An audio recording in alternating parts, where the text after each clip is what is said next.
Eric, I'm going to turn it over to you, and you can handle the tables. All right. Yeah. So this month of the of virtual meetings, I got about 7 model errors, but people sent up quite a few pictures in this time, so I'm going to move through them briskly as we go, just so we can like see all the photos and make sure that and people did multiple models this time too. So yeah, in the interest of time, I will try to keep things moving along and find the right screen to share. Share that one. Quickly redo my views. Okay. Let's start with the ones that were emailed to me. Alex, okay, this will be pretty fast. So that was at Valley Village. I found this. It's a large jar, about 2 feet tall. Okay, and I wanted to build the diorama at some point. So I like Harry Potter. So next photograph. So I printed out. I found a file of Hogwarts on Thingiverse, and I printed it out. And I tried to size it so that it fits inside the jar. So I had to cut it into 2 pieces and cut some parts to make it smaller. Next photograph. That's another view, and you can see like there's a Quidditch field. There's like to the left is I can't remember, some shack or something like that where I forgot my Harry Potter. Sorry, but Hagrid. yeah, Hagrid shack. So yeah, so most of the parts are there. So it's interesting. So we started painting it. Grass. Hey Alex. Yeah. What's the garlic for? The what? The garlic. The garlic in the background. Your new keyboard is a piece of garlic. Oh, vampires. Okay. So next photograph. So yeah, I just started painting things, shadows next, shading, and then I thought, oh, I'm gonna put some lights inside there to try and simulate starlight. So I went to dollar store, bought some lights, hot glued it in, made it so I can pull it out. The lights are on now. Next. And that's just inside the jar. I put some sand or dirt in there and actually found some moss to put in there to try and give it some color. Next. And that's it with the lights on without the Hogwarts in there. Next. And that's it, almost ready. Then I got to do the Quidditch Shield. Next. And so I printed my own decals on my ALPS printer. Next. And that's starting to install the decals. Next. Next. And then more decals. Cool. And that's done. And then that's basically ready to go in. Next. And that's another view. Next. Another view. Next. Another view. There we go. And that's inside with the lights on. Next. And a close up and next. And that's at night. And I think that's one more and then that's it. Oh, That's it. awesome. Nice, Alex. That is Very creative. That is unique. That is extremely unique. Well done. Well done. yeah. That's it. Love it, Alex. You always bring JK. stuff. Yeah, wow. J.K. Rowling might sue you though, but that's okay. Only if I sell it. This is awesome. What I love is how you went to Value Village and your inspiration was this ugly glass thingy. Beauty is an eye beholder. Yeah. Good segue. Here we go. Brian, you're up next with this. This was a fun build. It's the original 1983 Return of the Jedi model kit of an Imperial shuttle. And I built it with only a little bit of extra scratch built detail along the leading wing edges and stuff like that, along the sail edges, stuff like that. Built it in the park position, sitting down because space, the big triangular thing with the wings out just takes up tons of space. It's supposed to be like 160, but it looks more like 172 to me. So that's pretty good. Looks great next to the TIE Fighter and my shelf. The fit was okay, except a lot of parts were warped, badly warped. And I tried all sorts of things like hot water under the sink, stuff like that. Other than that, it was a fairly fast and fun build. Paint-wise, I just decided to go with old-fashioned pre-shading with a little bit of, the black basing and worm technique people sometimes like to use. Did a little 60-40 mix of gloss and matte to try and get a metallic sheen on things. I think it was okay. And let's see. Yeah, that seems okay. I did minimal weathering because despite the quality outcome I've seen others produce, it seemed less weathered in the actual movie. So when you see the Emperor's shuttle, it's not covered in schmutz. I might do a little bit more later, but I've had more urgent projects coming and I've done those. So yeah, it was a fun build. So which paints did you say you used on this? This one I use a couple of different AK grays. I haven't seen any modern versions of the old Floquil colors or whatever that everybody recommended for Star Wars models. I don't know what people are recommending these days. I like the sheen. I like the level of kind of like satiny finish you got on this. Yeah. So Nice again, that was like mid-scale there. 640 gloss and matte, and I read about that in a book somewhere, and I never would have thought about doing that myself. Brian, Hey, Brian, what scale is it? So like I said, I think it says it's 160 scale, but the figures next to 172 figures look pretty close. It's an old 83, box scale kit, but again, it looks about the right size next to my 72 scale TIE fighter. Actually, it's the last picture of my series. You can see them together. Is it the MPC or like what brand is it? MPC, AMPC, whatever that is. I got the original kit from way back in the day. It's one of those things, right? Those odd scales. Yeah, the gray box with the sort of inset picture and. Yeah, that's the one. Return of the Jedi on there and everything. Excellent. Thank you very much, Brian. Moving on next to Loon Modeler, which That's is me. It's Victor. purely by his email. And I figured when I saw your icon was a loon, I figured it was Victor. So let's go with you sent pictures of 2 different kits. So 3 actually. oh, 3. Sorry. Yeah, I was doing some cleaning up and I discovered these guys tucked away. They're all 72nd. This one's the Italian duck. You can mixture of hand brushing and airbrushing done on pretty much all my model kits. Not much to say about it. It's just a fun little build just to do. Very nice. Here's my Airfix Higgins boat. Suffered a little storage damage. What scale is that? 72nd. Thank you.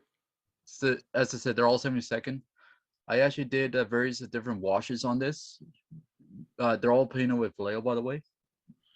Various washes. I even diluted some, like when I was painting it, I quickly rubbed off the paint just to give it some effect to it. That's practically hand painted the whole thing. Sounds good effect. You got good weathering on there. Yeah. And I go back 1 second. I forgot. Sorry, one more thing you want to say there? Yeah, the ropes used is actually sewing thread. Very Yeah, good. and this is the IBG Type 94 Japanese Tankit. Oh, Harvey would have loved that. I was thinking the same thing. What a nice. exactly. How And I big is put the a loon back? beside it just so you can see the Yeah, I size know. comparison. Oh, where's that? There you go. Yeah. So it's about a Yeah, it's a Tankit in 72nd scale. Can you imagine? Wow. And the photo edge on that thing gave me a little headache. That was actually my second one. I screwed up the first one with the multi-tone camouflage, and I said, screw it, I'm not doing it. So yeah, pretty much it. All right. Thank you, Victor, for sending these pictures. You're welcome. Maurizio's up next. You mentioned in your email, these are your entries to Heritage Con, correct? Yeah. So I actually put in 5 entries. The fifth, the one that's not here is that Russian vehicle that I was working on that I took you through. So the other 4, one of this is the 144 Sword Art Dora with a lot of modifications. I had there's a video out there, 1 or 2 videos from Nigel's bench on YouTube, and he talks about corrections to this kit. So I did a lot of them, not all of them, and including things like shortening that barrel, which in the kit is way too long, and doing all kinds of other little things. So that's one that's going to go in, and I really love this. I don't know what it is. It's just, even in small scale, it just looks awesome to me. Just Great job on the paint too. Great job on the paint. Thanks. Good shading. Yeah. Maurizio, can you give us an idea what the length of that is?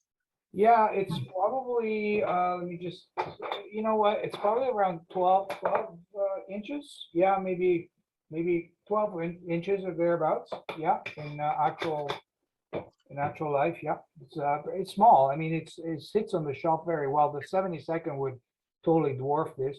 I was lucky to find these little guys because there is an iconic picture of this gun in a test range when they were trialing in 1939, 1940. And you can see that German high command was actually sitting out in that pose looking at this massive cannon. And so I thought it was fun to kind of replicate that, and also gives them a nice sense of scale. What was the range of that cannon? It was, I believe it was 70 kilometers, and the shell that they lobbed was 7 tons. Wow. Yeah, it was a siege gun that was ultimately used. I think it was used in the siege of Sebastopol. Sebastopol. Basketball. Yeah. Sebastopol, yeah. Thank you. Yeah. Okay, next, Eric. Yeah, actually, sorry. What scale was that? At 1/144. 144, yeah. 1/144. Yeah. Very Yeah, nice. it's a great kit. I mean, it's got its problems, but it's finicky, but it's a cool kit. You can spend a lot of time detailing, etc. Which company makes that? Which company makes It's it? called Soar Art. Oh, Soar Art. Yeah, there's not. They make that one. Yeah, I think that's the only one they make. Yeah, because where are they from? it's a Japanese company, I believe. Either Japanese or Chinese, but you can find it online. I mean, I got it online. It's a fairly rare kit, and not a cheap one, but it's a cool kit. I loved it. Are the figures 1/144th or are they 1/160th N scale? No, Okay, the all right. 1/144. Yeah, I bought them for that purpose. Yeah, and they're in scale. Okay, this guy, it's the Meng FT17. Another lovely kit, tiny but very nice. It's got full interior. I just like it a lot, so that's what I'm going to send in.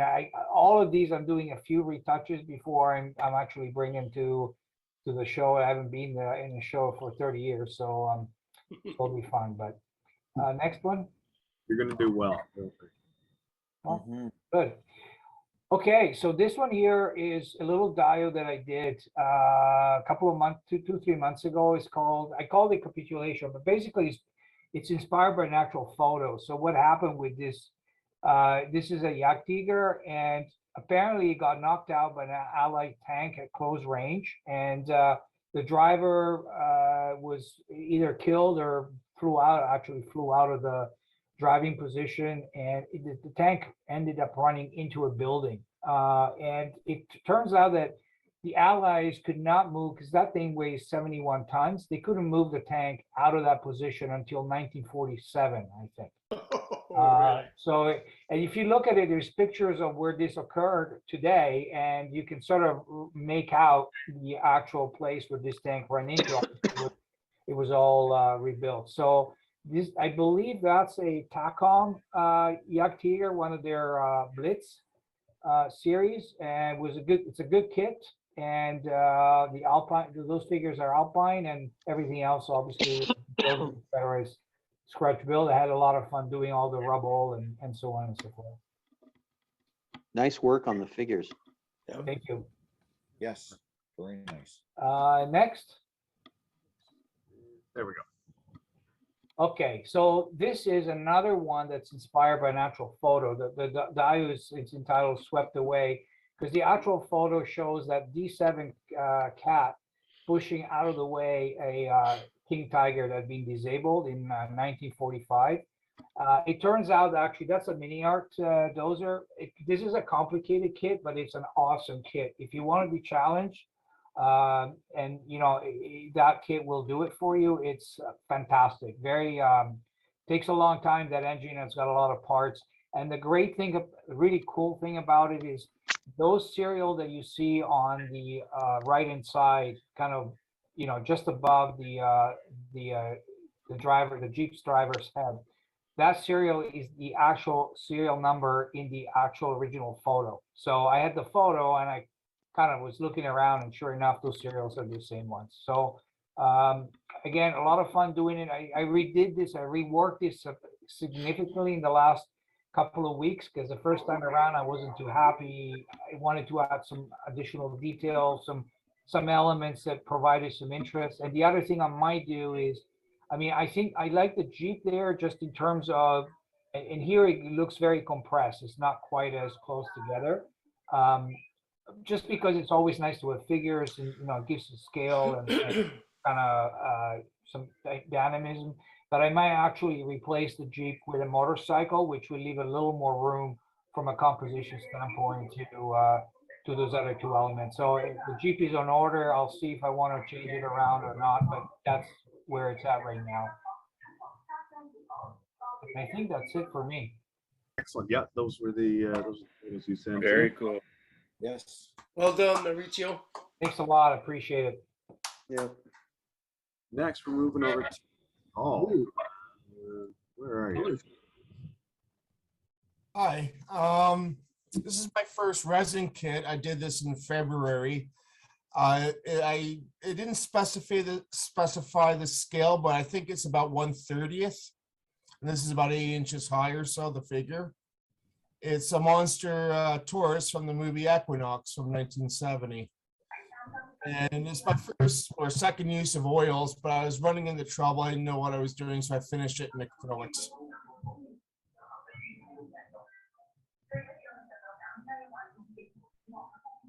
What's that background noise? Somebody's got a TV on in the background or something, and it's coming through pretty loud. Yeah, please shut it. Good. I don't have that power. Yeah, go ahead, Paul. Sorry. This is an Aurora toy. My apologies. 1971, the victim from the Monster Scene series, Yep. in scale. It doesn't look like much, but I've been trying to get one of these right for a dozen years. Brian, what's her name? What's her name, Brian? Brian. Sorry, you talking to me? Yeah, did you give her a name? No, it's not Brian. Call her Vicky. It's fine. Vicky. Vicky. We call her Vicky in the hobby. She's known as Vicky. These are all 1971 parts. I did my best. I don't know if I can do any better. You did pretty good. You did pretty good.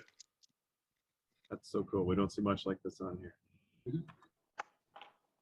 Those were when those kits came out, quite the scandal was created. Yes. The model scenes. I'm just going through my. Keep going. The Keep going. organization of women did not like a model called the victim that was being put in torture devices. So, there's people lost their jobs at Aurora over the monster scenes. They shipped them up to Canada and we touched the victim, Dr. Deadly's daughter.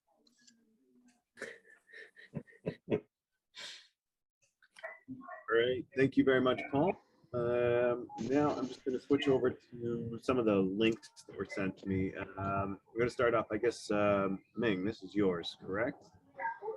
That's correct. Can you guys hear me? Yep.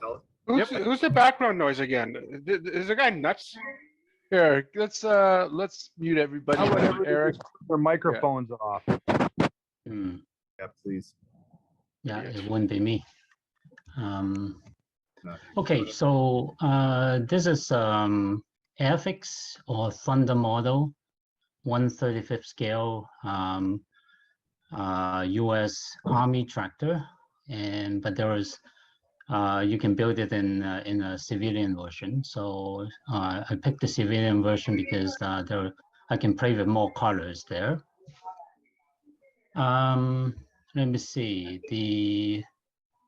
I made a point of learning new things or trying new things every build. Since there is so much to learn after getting back to the hobby.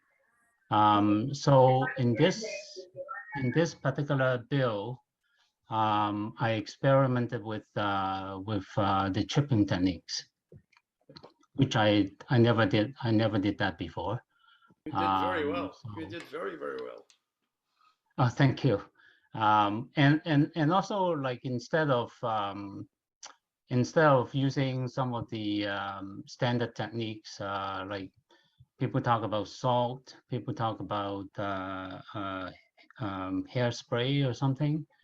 And also there is commercially available chipping agent. I had an idea of using white glue for chipping agent.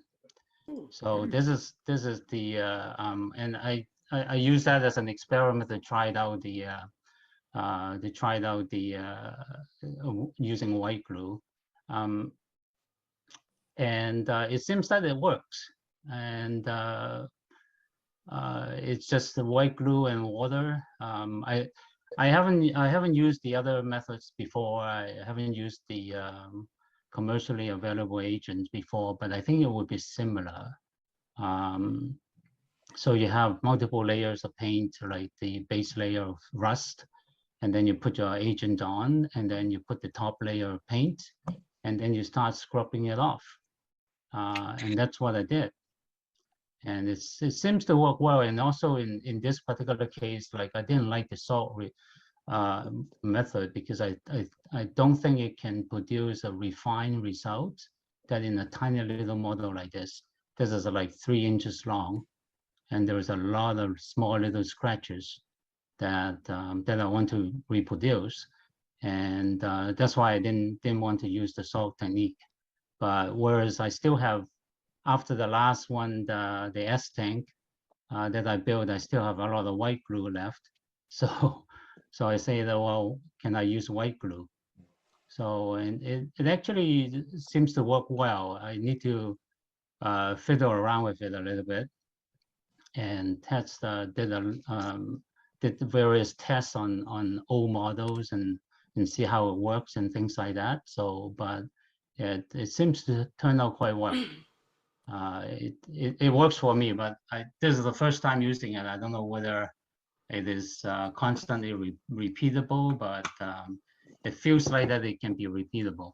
It can be repeated. So the other thing I found out about the white glue was that I can use that to mask some of the areas that I'm going to glue on. So obviously for the tractor, there are different parts that I have to paint before I glue it. So, but after I paint it, then the whole thing is paint over. So if I put on some glue, it may not glue well. So what I did was that in the areas that I'm going to put glue on after the painting, I put white glue first. Oh. And then I did all the work with it and the layers of paint and all that. And then at the end, when I glue it, I just scrape off the paint because with the white glue in the bottom, it's so easy. I just scrape it off and just tear it off. Right? If there's a line, it will just, what do you the whole use line to will scrape come it, off. Nick? What do you use to scrape it? A toothbrush or what you use? Two things. One is a brush. Actually, I use two brushes. One is a very stiff brush. So when chipping it off, I will put some water in the area I want to chip, and then I just scrub it with the brush. And for tiny little areas of tiny little chips, I actually stab at the model with the brush. So that makes tiny little holes. And then the other brush I use is I use again a stiff brush, but I cut off most of the brush, leaving only a little bit, and that will help me do some of the stronger rub. And for some areas that I really want to have chipping, I use a toothpick. And then just pick out the area, pick a couple of holes there first, and then start rubbing it so that it will grow in that area. And then I will stop when it's getting there. Like I don't want to do too much. But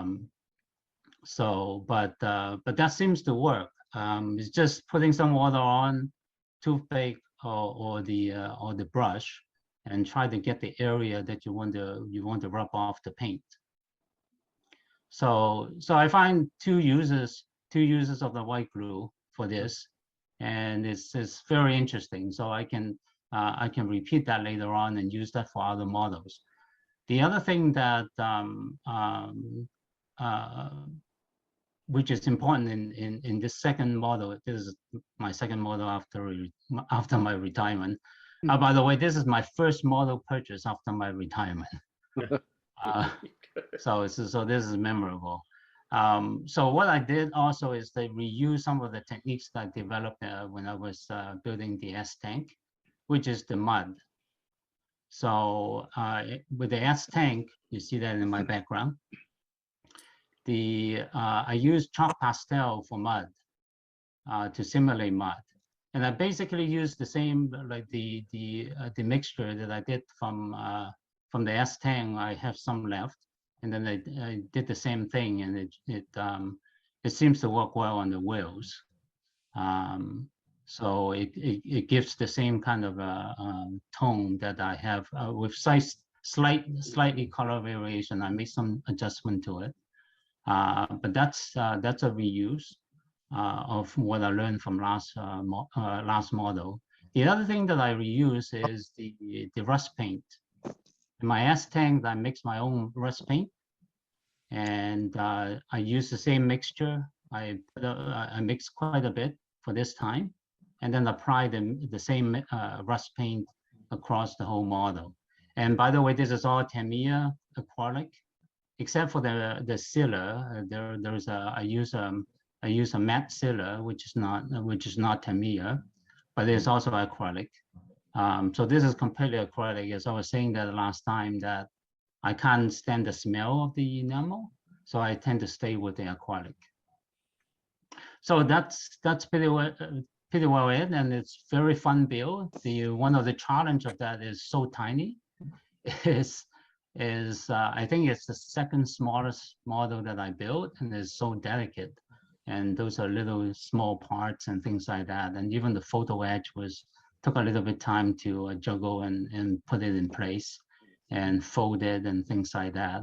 I did add the ignition wires and a couple of little wires here and there to make it more realistic, because it's an exposed engine. So exposed engine without ignition wires is not realistic. So I add a little bit of detail over there. So it's been fun. This is very small, very. I was so afraid of breaking it. I did make a mistake in doing that, and cost me hours to correct it. Was that when I was tinting the paint, I tinted too much, so the entire model was so dark, and I have to slowly rub it off, and it took hours to rub it off from the hood. But it seems to right now it seems to look okay. It can actually shows the blue that is underneath it. So that's pretty well it, and enjoyed it pretty much, and especially the things that I get out of this is I got a couple of techniques that I can use later on in later models.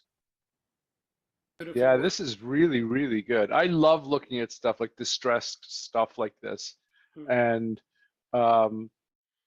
just to be able to do this type of work, I think is art in itself. Like, I mean, that just my opinion, of course, right? Thank you, so, thank you. You know, and I love rusty stuff too, and that's why I was picturing it in my. One of these days, I'm going to do one of these.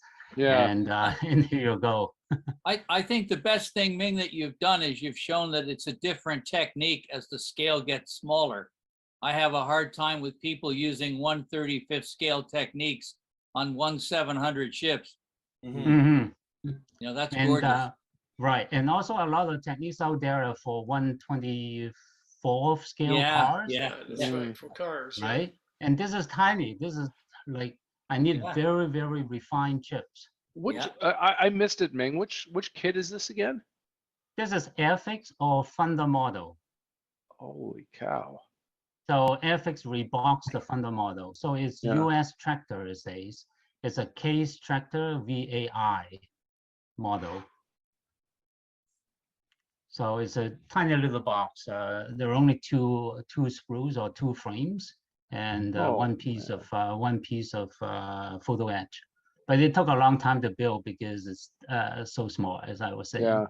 Like you look at that little rods at the bottom in the front wheel there. Those supporting those are all plastic, right? One little mistake, you will break the little piece of plastic there. Ming, if you like this sort of thing, check out what Mini Art offers. They have probably Right. 3 or 4 different tractors in 1/35th scale. And they can be complex, but they might turn out as nicely as this. Is Mini Art based in the Ukraine?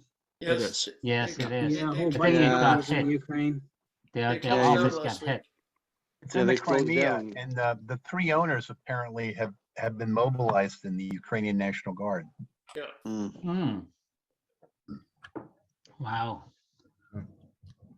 All right. And the other thing that I want to add is that with this, it's interesting that I'm looking to do and to build another model that is completely abandoned, like rusted all over with holes and things like that. So one step further from this. This is rusted, but it's still usable, right? So this is a tractor that you can see that it's you can imagine that it's still runnable, but there are situations where you actually have abandoned vehicles that that is rusted all over. Yeah. So I like those things, like they were saying. I like those things. I like lots of things to play with. Ming, check out the work from a guy named Chuck Doan, Doan. Mm-hmm. Poke around, take a look at his work. You'll be very impressed. Mm-hmm. Okay, I'll do that. And that's it from me. Thank you, Ming. Nice, beautiful work. Very, very Thank cool. you. Very nice. Thank you. Good job. Good job. Glenn sent 3 different models. Glenn, where do you want to start? Start with the big one. Biggin. Which one's the big one? I guess that one there. Yeah. So continuing with the 1/35th scale, since I got my camera on, this is the size of it. And I know people think I have a fat head, but it's 11 inches diameter and about 8 inches tall. It's a take-on, and it's a Russian naval gun. Sorry. We were building that for our March annual theme right before hostilities started. So I was already putting the final strokes of paint on it, and then, shit hit the fan, but oh well. So this sat on my shelf for quite a while after being constructed. A little bit of detail put here and there, not a whole heck of a lot. And then it just sat because I didn't really know what paint scheme I wanted to do on it. And I hate solid colors. So eventually I just came up with a photo of a modern naval ship in a 3-tone camouflage. And I thought, hey, why not? I started off trying to mask it and gave up after about 5 minutes of futility. So all the camouflage is freehand, and it's probably about 3 or 4 passes just to tighten up the edges on everything. So I know the colors are not exactly what was in the picture of the warship that I saw, but I thought, what? It's going to be faded anyways, so I'm not really too concerned. We wouldn't know anyways. Yeah. That's beautiful. Yeah. Have you ever tried armor putty or those kind of putty things for? Yes. And I thought of that probably about 2 days after I started freehanding this. Panzer putty, I think it's called. Yeah. Or something like that. Yeah, several companies that there's Yeah. AK whatever, but it's the same product. Yeah, I've used that with great success on German tanks for I think it's called the ambush camouflage and things like that. Because there are so many fine grab handles and ladders and rungs, this is why I gave up trying to mask it. It was just impossible to do. Well, frustrating to do. Yeah. Glenn, the color modulation that you got is really nice. Was that all airbrush, or do you use the whole paint? Nope, that's the only oil stuff that I did was a little bit of washes and rust streaking. Other than that, the faded paint is probably 4 different tones of the base color paint, just getting progressively lighter. Airbrush, just finer and finer. Yeah, nice. So I did a lot of work after this final picture was taken because the colors on the base were way too dark compared to the turret. So I matched them with the toned down fading effects. Is that a fantasy camo or is it real? It's based on a real warship. Okay, got it. Wow, pretty cool. Too bad it's Russian. Yeah, it is what it is. And right. I guess on the next album, the Fletner, I finished off this. It was almost a diorama. If you go like right down to the very, very bottom, it was almost a diorama. I had the deck. I had, you know, all of the mechanical parts. So hot off the heels of finishing my CRAM diorama, where I did 3 figures, I thought, oh, I'm in a roll, so let's add some figures to this. And I added one crewman, one crewman kneeling, starting to get to work on it, and the pilot checking out his ride. Now these are Franken figures because they're put together from various different kits, but it got to the poses that I wanted. What deck would it be on? That would be on. Hold on. One of the big babies. That is. I think it was a German minesweeper. That is the Drach. Right. Cool. That's one of the mine layers. This was an observation helicopter. Yeah. And they just flew across when the thing was laying mines and checking out for enemy submarines. So there, it's officially a diorama-ish. Did that have 2 props? Yeah. Yes, it did. It's a synchrocopter. Yeah. Oh, sort of like any of that stuff from Kamov, right? Yeah. Kamov No, does a whole- the Kamovs were 3-bladed props, one above the other. This was actually intermeshed. Yeah, I think Kamov does intermeshed ones as well. I think. It just means you I don't don't need a know, tail whatever. rotor. Right. Yeah, exactly. Yeah. Yeah, brave souls who piloted these things. Yeah. There's no enclosure. They're screwed if they ever go down. Yeah, very, very brave souls. The idea Don't for stand up. sorry, the idea for the diode is do you see that in a photo or did you kind of come up with that? Actually, I watched it on a film, a period film from World War II, where they actually photographed how these things were stored, how they were assembled before flight. So it's just a concept that I had based on that. The awning is pretty much what it looked like. They covered it up. It was a soft canvas that they covered up when it was not in use. And then they actually had to assemble it before it took off. They had to put the rotor blades on and so on and so on. So yeah, I found a film about how they actually did this in World War II, and it was pretty intense. Amazing. You were thinking of the K-Max helicopter with the intermesh rotors. Oh, is that it? Yeah.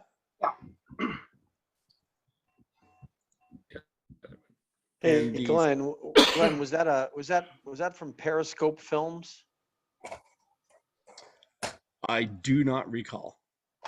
So if anybody's poking around on YouTube, just check out Periscope Films.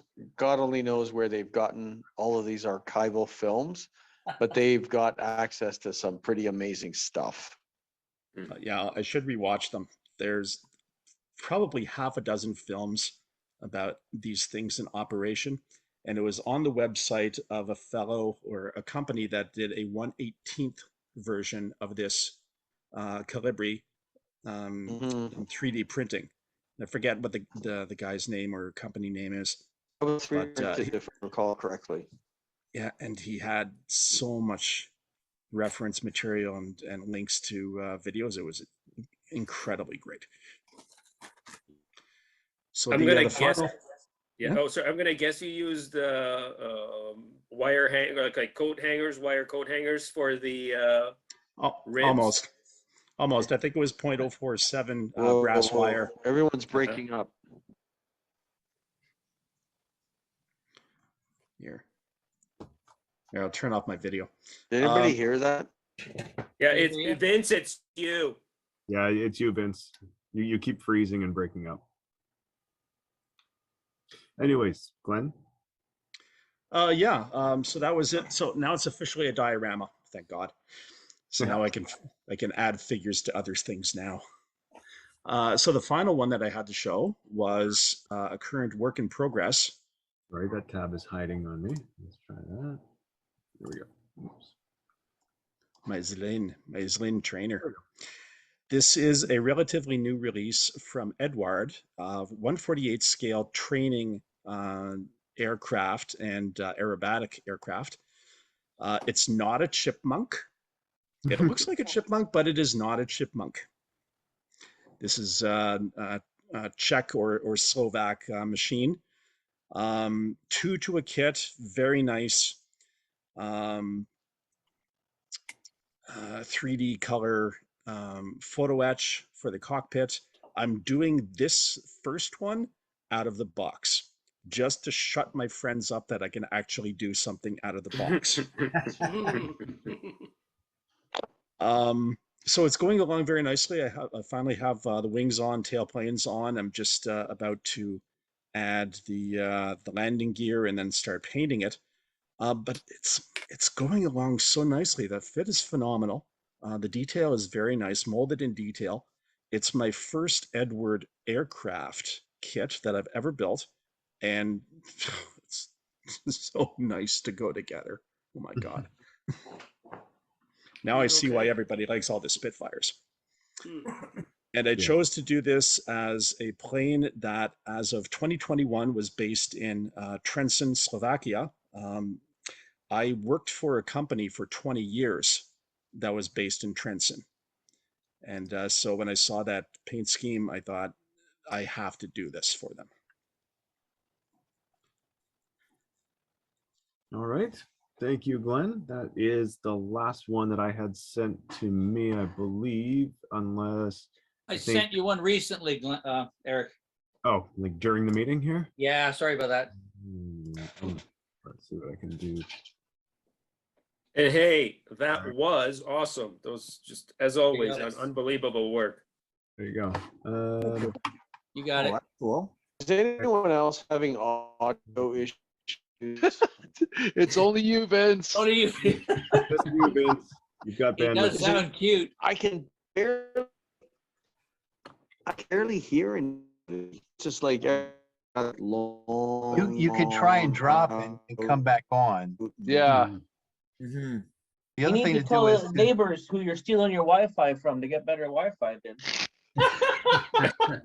the other thing that helps is to switch off HD mode. How do you do that? Almost sounds like you have a phone on in the background. Well, under video settings, so where it says stop video, do the up arrow, go into video settings and switch off of HD. But the best thing to do is to just try coming in with a new connection. Mm-hmm. Oh, okay. Good to know. Thank you for sharing that. All right, Jonathan. Okay, so 4 months ago, I ordered this model from Russia. My apologies.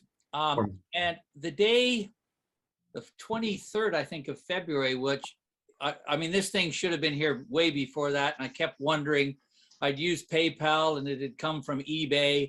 And I'm thinking, oh, maybe I've got ripped off. But on Russian, it's the Day of the Veterans in Russia, the 23rd, I think, it arrived. And the next day, the war started. So that really ticked me off. But I'd gone into a deep, dark dive into Cold War submarine history about 4 months ago. Nice. And scared the living bejeebus out of myself. And this is the only model available of a Golf II. And the Golf II was the one that supposedly Howard Hughes's boat, or the CIA's boat, dragged up. And in 2000, I met a boomer captain at Groton, Connecticut, who told me to read Blind Man's Bluff, which I did, and then several others. And over the last 20 years, more information has come out. And one of the things is that this boat was likely destroyed by a fail-safe system when they attempted to launch a ballistic missile at Pearl Harbor. And the oil slick was found by the University of Hawaii's nautical ship or vessel, which I don't know how anybody could suggest it would be at the international date line, because that vessel rarely goes that far. So there's all sorts of neat stories. So I ordered this kit. If I said it was atrocious, that would be one thing. But I should tell you how it came. It came in a beautifully laser cut box, as you can see the top. It was wrapped up in saran wrap and then bubble wrap. But what they had done was they put it in the box and then stuffed the bubble wrap in. There was no bubble wrap on the one side. So, of course, 2 of the fins break off, but they can be fixed. But it's the weirdest resin I have ever worked with, because under about a millimeter of it is rock, like sand gravel bits. And the actual center is hollow. And you can't see it there, but I've cut off the 2 mounting plate sections because they were deforming the hull shape, which I don't want. I'll use smaller ones. I'm still trying to figure out what to do with it.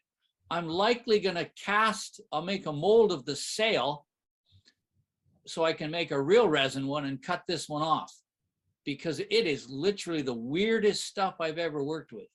But I'd like a model of this vessel, because it, like I said, it's kind of interesting, to say the least. John, is that the one, the real one that they pull out that broke in half as they were pulling it off? Well, the problem is, Gates, it was already broken and they got more than half, because a few years after the communist, the Soviet Union fell, they presented the Russians with the ship's bell, which is roughly in the middle of the sail. So they got more than half, and they probably did a lot more than anybody ever wants to admit to. When you start realizing that certain things can't happen if you've got the ship's bell, that pretty well means you've got a good chunk of the conning tower. Just weird stuff that, you read a story and it's like, okay, well, that can't be true because you've just admitted this. So it was interesting. But my favorite book I read was talking with a British guy who Tom Clancy used for his books. And this is known because the first Sea Lord's comment to this guy was, "I've just read a thinly veiled account of your activities." But the guy in his last command was on HMS London, which is a frigate. He snuck into the Baltic at night, lighting up his ship like a merchant ship. 3 days later, the Russians realized he was there and they sent a film crew on various spy boats. This guy on a Sunday had a mock funeral, and they dropped off a very short coffin into the sea.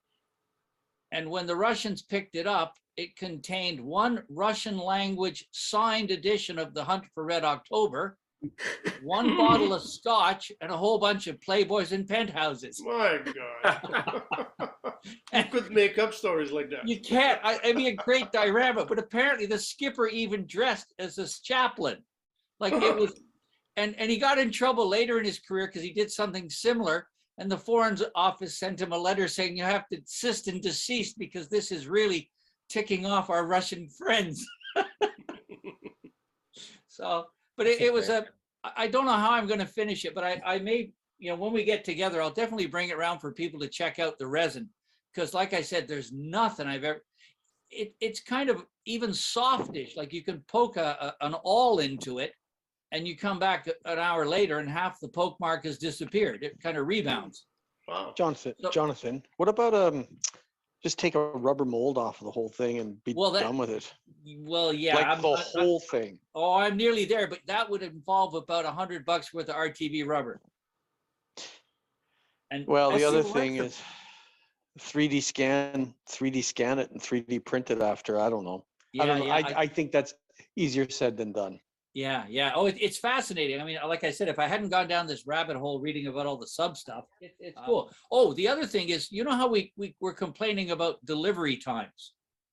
I ordered on eBay HMS Ajax from, Flyhawk Models in China. And the US place where I get stuff wanted $82 American.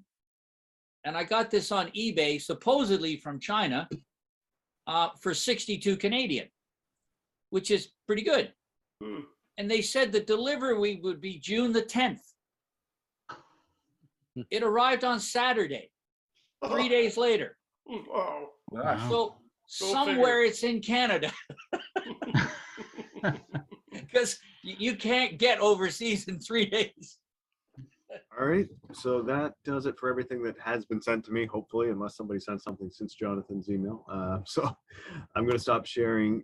David, if you wanted to go ahead and do the one you wanted to show. I also have a screen share I can use. Mark, as do I. Okay, so who was the second one there? I didn't. Mark was. Yeah, Mark, and then who else? You, David. Sorry, you. Yeah. Yeah. So, Mark, you go ahead first, then David, you can go ahead. Okay. Okay, this is from a few years ago. This is the 1/72 scale Tamiya Corsair, birdcage Corsair, and it's in early World War II markings.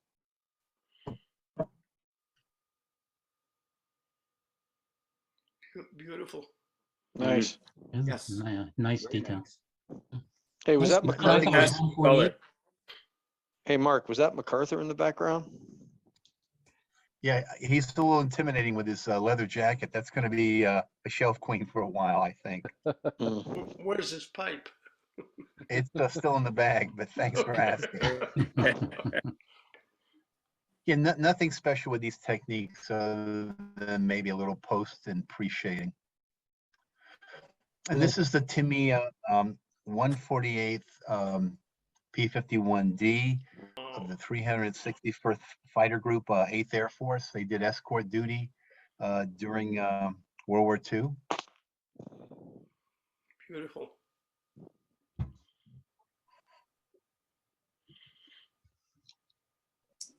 And I wanted to put a plug in for Northeast Con, which is coming up at the end of April. If you want to attend, one of your members will be coming, so there might be room in the car. But these are the 4 seminars they've got planned, and some really heavy hitters here, including your own Harvey Lowe, talking about aircraft weathering. Steve Aloga. Mark, you still have best. Oh, there we go. There we go. And then we have best Canadian. So come and get your trophy, guys. We don't want any of the Quebecers to take this one home. Yeah, right. What's that? Oh no, that was just I was tracking a part that was missing from an Airfix kit, and it took them a while, but they finally got me the part. It was missing from the box, so you can add that to your list of companies that will back up their products if you need any extra help sourcing parts. Nice. David, you can go ahead and share what you've got, sir. Okay. Well, ironically, mine's a Russian subject as well. I started this back in January as the 24-hour build that was going on for the weekend of the 24 Hours of Daytona. And I didn't get it done in time, so I was going pretty quick, so I dialed it back a little bit, took a little more time and finished it a bit nicer. You know, I had taken pictures of all the parts, the parts of this filled my spray booth. There it is all tacked together, kind of dry fit. The fit of this kit was really, this is Capcom, right?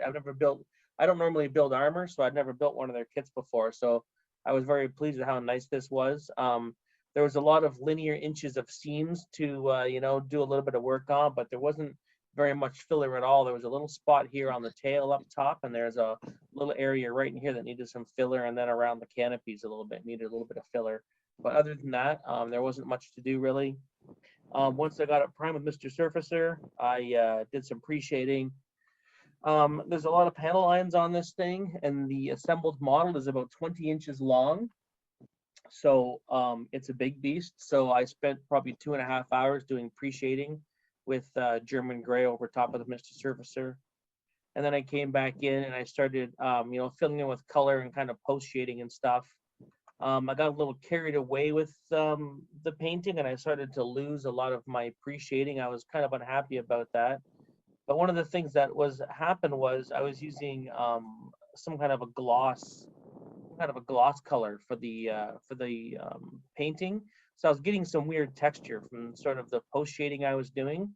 So when I was all done painting it, I took a 6,000, I think 6 or 4,000 grit sanding sponge and gave it a real gentle, just kind of polish.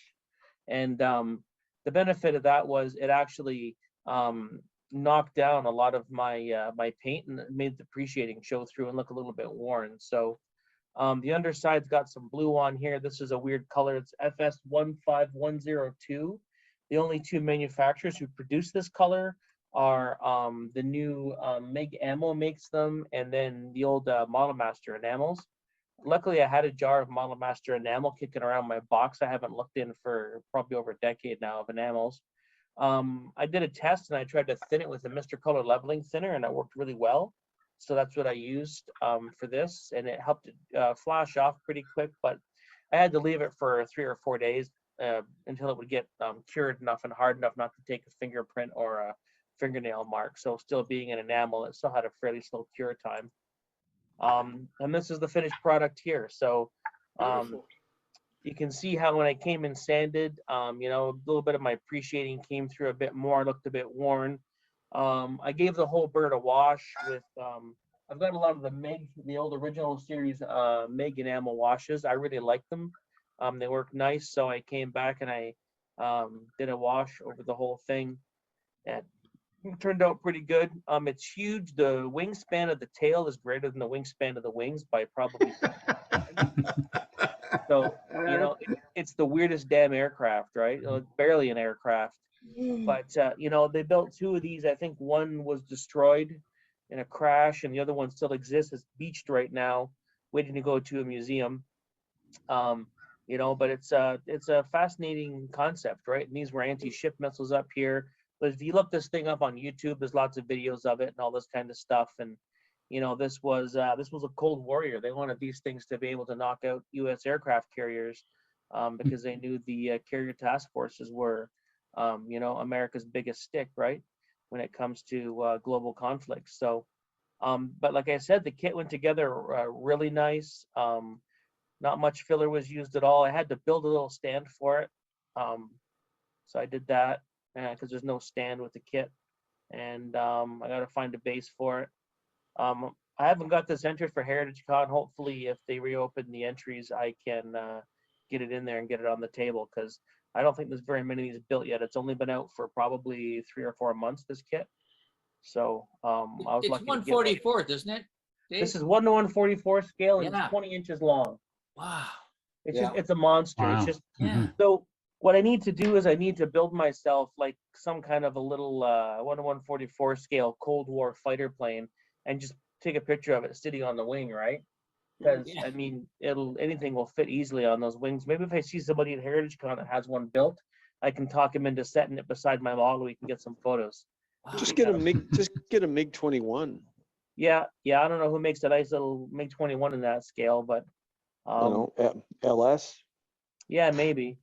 Yeah. Edward, I think Edward did make 1/144th scale 21s.